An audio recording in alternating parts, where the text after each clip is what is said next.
तो समझिए और आपके साथ मैं हूं विवेक। बिहार झारखंड की हर वो बड़ी खबर आपको दिखाने वाले हैं जिससे आपका सीधा सरोकार है, और इसके साथ समझाएंगे उन खबरों के मायने भी।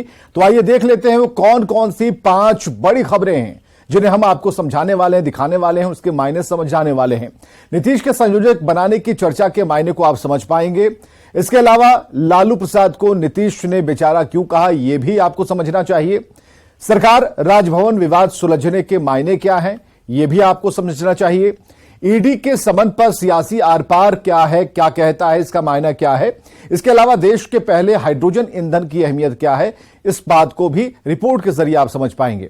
शुरू करते हैं। क्या मुख्यमंत्री नीतीश कुमार विपक्षी दलों के गठबंधन इंडिया के संयोजक बनेंगे?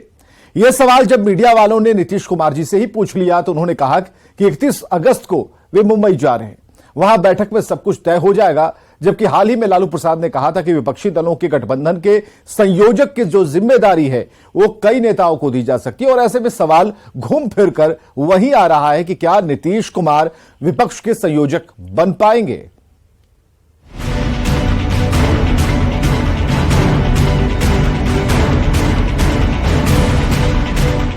नीतीश कुमार की अगुवाई में समूचा विपक्षी गठबंधन आगे बढ़ेगा, ऐसे दावों के बीच इंडिया गठबंधन की अब तक 2 बैठकें आयोजित हो चुकी हैं।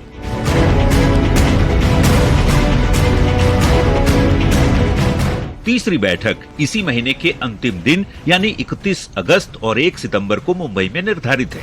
इन सब के बीच एक सवाल जिसका अब तक जवाब नहीं मिल पाया वो ये कि बीजेपी के खिलाफ बने मोर्चे का संयोजक कौन बनेगा। इसी सवाल का जवाब जब शुक्रवार को पटना में मुख्यमंत्री नीतीश कुमार से मीडिया वालों ने पूछा तो नीतीश ने कहा वे 31 अगस्त को मुंबई जा रहे हैं, जहां गठबंधन की बैठक में सब कुछ तय हो जाएगा। सबसे पहले तो ही बिहार में पटना में किए, और दूसरा हुआ, फिर तीसरा हो रहा है। तो तीसरा हो रहा तो उसमें हम लोग 31 को जाएंगे, इसी महीने 31 को जाएंगे, और 1 को मीटिंग है। आप मीटिंग अटेंड करके फिर लौट करके आएंगे। इसी हफ्ते की 22 तारीख को जब लालू प्रसाद सालों बाद गोपालगंज स्थित अपने पैतृक गांव पहुंचे, तब न्यूज 18 के सवाल पर लालू ने कहा था कि विपक्ष का कोई एक संयोजक नहीं होगा, कई राज्यों के लिए अलग अलग नेताओं को इसकी जिम्मेदारी मिलेगी। लालू के इस बयान का नीतीश कुमार ने क्या जवाब दिया, ये भी सुनाएंगे, पर पहले आरजेडी अध्यक्ष का वो अहम बयान भी सुन लीजिए। स्टेट वाइज स्टेट कन्वेनर भी ग्रुप बना करके, ताकि सहूलियत हो लोगों को। एक्स बना, कोई भी एक्स बना तो वो 4 राज्य उनके लिए में दे दिया जाएगा कि आप यहाँ पर सब सॉर्ट आउट करके देखिए। शुक्रवार को लालू के इसी बयान पर मीडिया के पूछे सवालों पर नीतीश कुमार ने कहा, ऐसी बातों की चर्चा का ये जगह सही नहीं है। मुंबई की बैठक में जो मिल बैठकर तय होगा उसकी जानकारी बता देंगे। नहीं, वो देखिए ना, अभी बाहर कुछ कहना ठीक नहीं है। मीटिंग में होगा तो सब लोगों की राय आएगी, तो उसी समय हम नहीं तो बताते रहे हैं। तो हम तो चाहते हैं सब एकजुट हो, तो आगे भी इस काम को तेजी से करने के लिए तो उसमें भी कहेंगे, सब लोग राय करेंगे। वैसे लालू प्रसाद के बयान के बाद अब नीतीश कुमार का संयोजक पद को लेकर दिए बयान से इतना साफ है कि 26 दलों के गठबंधन में फैसला ले पाना इतना आसान भी नहीं, क्योंकि विपक्षी दलों में संयोजक के पद पर अंतिम सहमति नहीं बनी है। कांग्रेस, तृणमूल कांग्रेस, आम आदमी पार्टी के रुख पर नजर है। 26 दलों का गठबंधन है तो एक से ज्यादा नेता को जिम्मेदारी संभव है, ऐसा कहा जा रहा है। जबकि मुंबई में होने वाली इंडिया की तीसरी बैठक से अब उम्मीदें टिक गई हैं। जाहिर तौर पर सभी की नजरें अब इंडिया गठबंधन की 31 अगस्त और 1 सितंबर को मुंबई में होने वाली बैठक पर टिकी होगी, क्योंकि नीतीश कुमार की आखिरी उम्मीद भी विपक्ष की इसी तीसरी बैठक से है। न्यूज 18 के लिए पटना से शैलेंद्र और रवि एस नारायण के साथ ब्यूरो रिपोर्ट। तो नीतीश कुमार के संयोजक बनाने की चर्चा को जरा समझिएगा। विपक्षी गठबंधन INDIA की 2 बैठकें हो चुकी हैं। पहली बैठक पटना में हुई, दूसरी बैठक बेंगलुरु में, और मुंबई में 31 अगस्त को और 1 सितंबर को तीसरी बैठक होगी। और अब तक विपक्षी गठबंधन के संयोजक का नाम तय नहीं हो पाया। 26 दलों के नेता मुंबई में इसका ऐलान कर सकते हैं। नीतीश का दावा है मुंबई में सब कुछ तय हो जाएगा। इधर लालू प्रसाद ने एक से ज्यादा संयोजक बनाने की बात कह डाली है। बची कांग्रेस, तृणमूल कांग्रेस, आपके रुख पर विशेष नजर होगी। 26 दलों के नेता तय करेंगे संयोजक का नाम और मुंबई में होने वाली तीसरी बैठक पर सभी की नजरें गड़ी हुई हैं।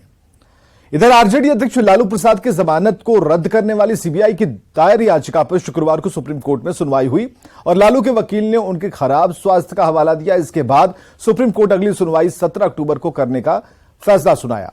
चारा घोटाले की फांस में घिरे लालू को लेकर नीतीश कुमार ने जो शब्द कहा उस पर सियासत तेज है और नेता बयानों के तीर छोड़े। आखिर क्यों, देखिए इस रिपोर्ट में।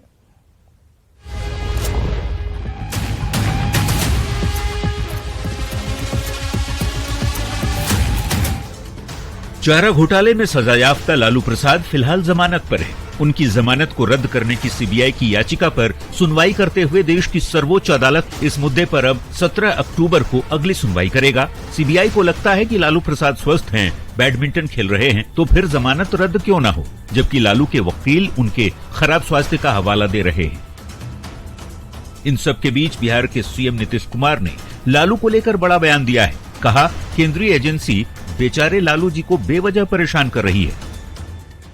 उनकी जमानत, अरे वो तो ऐसे ही बेचारे को तंग कर रहा है, वो तो जानबूझ करके न तंग करता है। अब देखते नहीं हैं जो सेंटर में आजकल हैं वो सबको तंग ही न कर रहे जी, किसी को छोड़ रहा है, सबको तंग कर रहा है, तो छोड़िए ना सबको।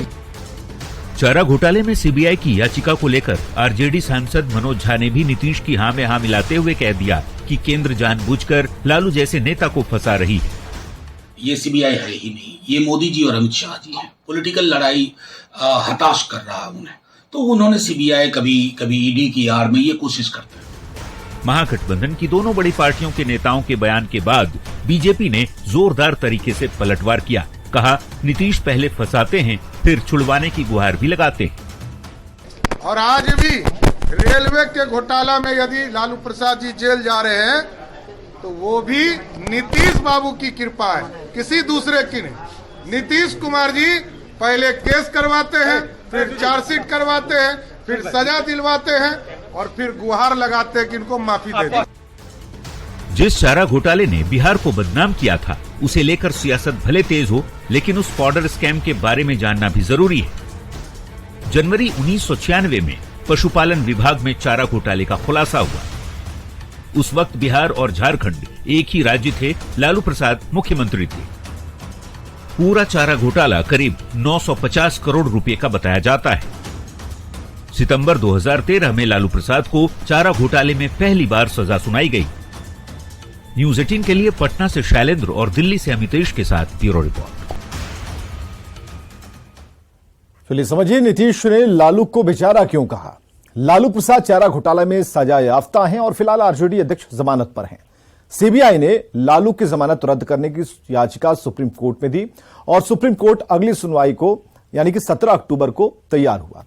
नीतीश कुमार ने लालू को परेशान करने की बात कही। नीतीश ने लालू के समर्थन में बोलने पर सियासत को तेज बताया। इधर सम्राट चौधरी ने कहा कि नीतीश पहले सबको फंसाते हैं, नीतीश कुमार लालू प्रसाद पर ढोंग कर रहे हैं, सम्राट चौधरी का कहना है। चारा घोटाले में कभी लालू के खिलाफ जेडीयू नेता खड़े थे, आज महागठबंधन की सरकार है, लालू को लेकर नीतीश सहानुभूति दिखा रहे हैं। आगे बढ़ते हैं। सरकार और राज्यपाल के बीच चल रहा टकराव खत्म हो गया। सीएम नीतीश की पहल के बाद शिक्षा विभाग ने वीसी की नियुक्ति से जुड़ा विज्ञापन वापस ले लिया है।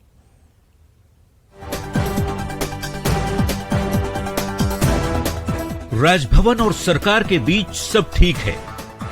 नीतीश की पहल, बैकफुट पर शिक्षा विभाग।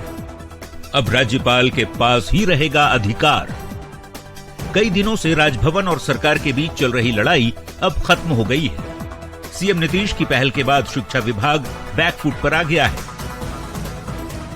विभाग ने वीसी की नियुक्ति का विज्ञापन वापस ले लिया है। न्यूज 18 ने इस खबर को प्रमुखता से दिखाया था, जिसके बाद खुद मुख्यमंत्री नीतीश कुमार ने राज्यपाल से मुलाकात की थी और अब शिक्षा विभाग ने वीसी की नियुक्ति का विज्ञापन वापस ले लिया है। एक बार फिर से न्यूज 18 की खबर का बड़ा असर हुआ है और शिक्षा विभाग ने वीसी की नियुक्ति का विज्ञापन वापस ले लिया है। दरअसल शिक्षा विभाग और राजभवन के बीच टकराव की बात लगातार सामने आ रही थी और इसके बाद नतीजा ये हुआ कि पैरेलल जो है विज्ञापन जारी कर दिया गया। पहले राजभवन ने वीसी की नियुक्ति का विज्ञापन जारी किया, उसके बाद शिक्षा विभाग ने भी वीसी की नियुक्ति का विज्ञापन जारी कर दिया। इस खबर के बाद सीएम नीतीश कुमार खुद ही परसों राजभवन पहुंचे और राज्यपाल राजेंद्र विश्वनाथ अर्लेकर से लंबी बातचीत की और उसके बाद नतीजा ये हुआ कि आज शिक्षा विभाग ने वीसी नियुक्ति का विज्ञापन वापस ले लिया है। इधर सीएम नीतीश ने भी साफ कर दिया है कि सरकार और राजभवन में कहीं कोई दिक्कत नहीं है, राजभवन से कोई विवाद नहीं है, सब आपस में मिलकर काम कर रहे हैं।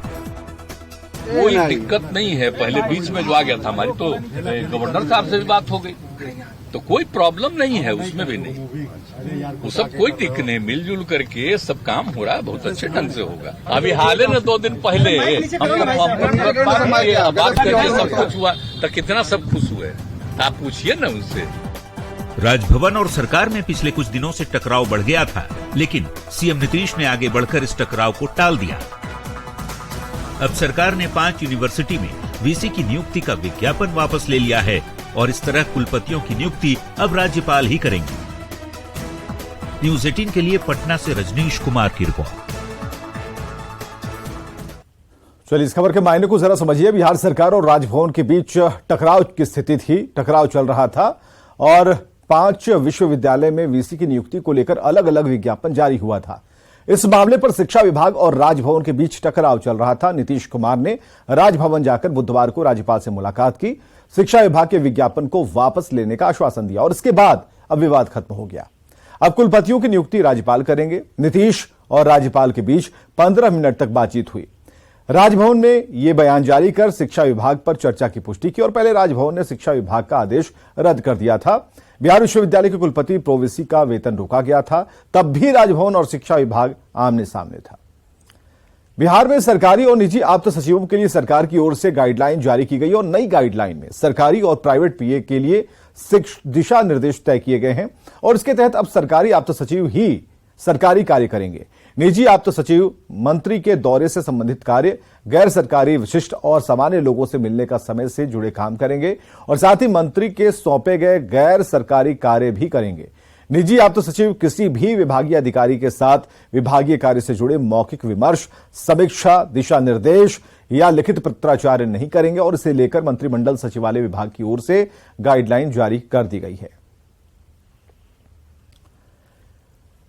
कुछ दिन पहले ही शिक्षा विभाग में विवाद हुआ था और शिक्षा मंत्री के निजी आप्त सचिव ने पीत पत्र लिखा था। इसके जरिए अधिकारियों की कार्यशैली पर सवाल उठाए गए थे। बिहार सरकार के नियमों के मुताबिक काम नहीं करने का आरोप लगाया गया था और इसके बाद शिक्षा विभाग के अपर मुख्य सचिव और शिक्षा मंत्री में ठन गई थी। शिक्षा मंत्री के आप्त सचिव के विभाग में एंट्री पर रोक लगा दी गई थी और बात इतनी ज्यादा बढ़ गई कि जेडीयू आरजेडी नेताओं में बयानबाजी शुरू हो गई। जेडीयू नेता अपर मुख्य सचिव के पाठक के समर्थन में दिखे। इधर शिक्षा मंत्री की तरफ से आरजेडी नेताओं ने मोर्चा खोल दिया और बात इतनी बढ़ गई कि शिक्षा मंत्री 26 दिन बाद विभाग पहुंचे। आखिर लालू प्रसाद और नीतीश कुमार को हस्तक्षेप तक करना पड़ा। अब वैसी स्थिति ना हो इसलिए सरकार ने इस तरह की नई गाइडलाइन जारी कर दी है। आगे बढ़ते हैं। ईडी की ओर से जारी समन के खिलाफ CM Hemant Soren supreme court पहुंचे और इस मामले पर जेएमएम ने कहा कि केंद्र की सत्ता आज निरंकुश हो गई है और एजेंसियों का दुरुपयोग कर रही है। जबकि बीजेपी के प्रदेश अध्यक्ष बाबूलाल मरांडी ने सीएम से सवाल किया कि आखिर ईडी से क्यों भाग रहे हैं हेमंत सोरेन।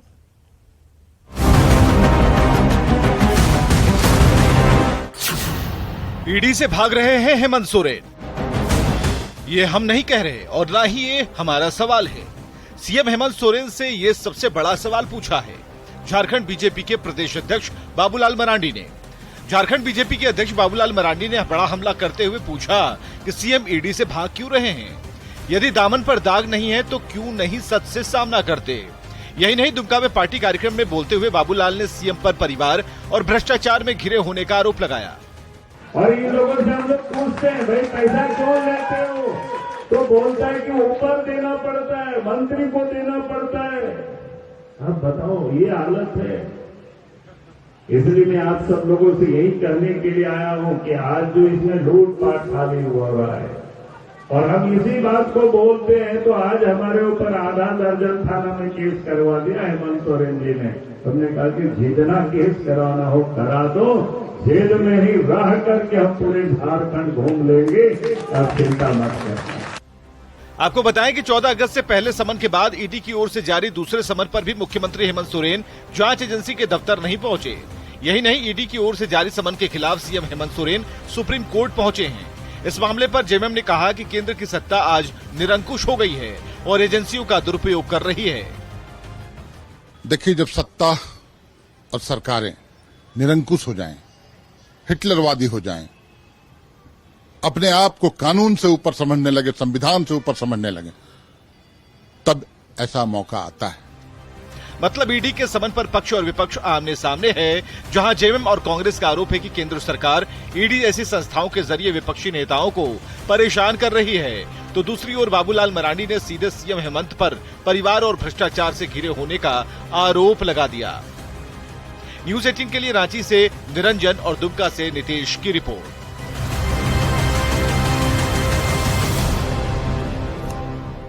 ईडी के समन पर आर पार को जरा समझिएगा। ईडी के समन के खिलाफ हेमंत सोरेन सुप्रीम कोर्ट पहुंचे। जेएमएम ने कहा कि केंद्र की सत्ता निरंकुश हो गई है, एजेंसियों के दुरुपयोग करने का आरोप लगाया जा रहा है। बीजेपी प्रदेश अध्यक्ष बाबूलाल मरांडी ने सीएम से सवाल किया है, ईडी से क्यों भाग रहे हैं हेमंत सोरेन, सच से सामना करें। 14 अगस्त के पहले समन के बाद ईडी ने दूसरा समन दिया। हेमंत दोबारा एजेंसी के दफ्तर नहीं पहुंचे। समन पर पक्ष और विपक्ष आमने सामने है। सत्ता पक्ष केंद्रीय एजेंसी के दुरुपयोग का आरोप लगा रहा है। इधर बीजेपी सरकार पर भ्रष्टाचार में डूबने का आरोप लगाकर पलटवार भी हो रहा है। आगे बढ़ते हैं। झारखंड में देश का पहला हाइड्रोजन ईंधन उद्योग का निर्माण होगा। जमशेदपुर में बनने वाले इस उद्योग को लेकर झारखंड मंत्रालय में उद्योग विभाग और TCPL green energy solution private limited के बीच एमओयू हुआ। आज का दिन एनर्जी के क्षेत्र में झारखंड के लिए ऐतिहासिक दिन है। झारखंड का नाम देश के पहले हाइड्रोजन इंजन उद्योग निर्माण के क्षेत्र में दर्ज होने जा रहा है। जमशेदपुर में बनने वाले इस उद्योग को लेकर झारखंड मंत्रालय में शुक्रवार को उद्योग विभाग और TCPL green energy solution private limited के बीच एमओयू हुआ। इस इकाई की प्रस्तावित क्षमता 4000 हाइड्रोजन आईईसी इंजन है, जिसमें हाइड्रोजन इंजन बनाने की लेटेस्ट तकनीक का इस्तेमाल होगा और 10,000 बैटरी प्रणाली का भी निर्माण होगा। पहले चरण में करीब 354 करोड़ रुपए का निवेश होगा। टीसीपीएल का लक्ष्य जल्द से जल्द हाइड्रोजन इंजन को सबसे पहले देश को प्रोवाइड करना है। इस उद्योग से सीधे तौर पर करीब 300 लोगों को रोजगार मिलेगा, जबकि चेन सिस्टम के तहत रोजगार पाने वालों की संख्या 10 गुना ज्यादा होगी। As a market leader in commercial vehicles in India, Tata Motors is committed to lead the global megatrend of green, smart and safe mobility in India. राज्य सरकार ने इस उद्योग के लिए एक नोडल अधिकारी को भी नियुक्त कर दिया है। अपने आप को भाग्यशाली महसूस करता हूं और मैं बधाई देना चाहूंगा टाटा ग्रुप को और माननीय मुख्यमंत्री जी को कि ये हिस्टोरिक इवेंट आज संपन्न हो सका।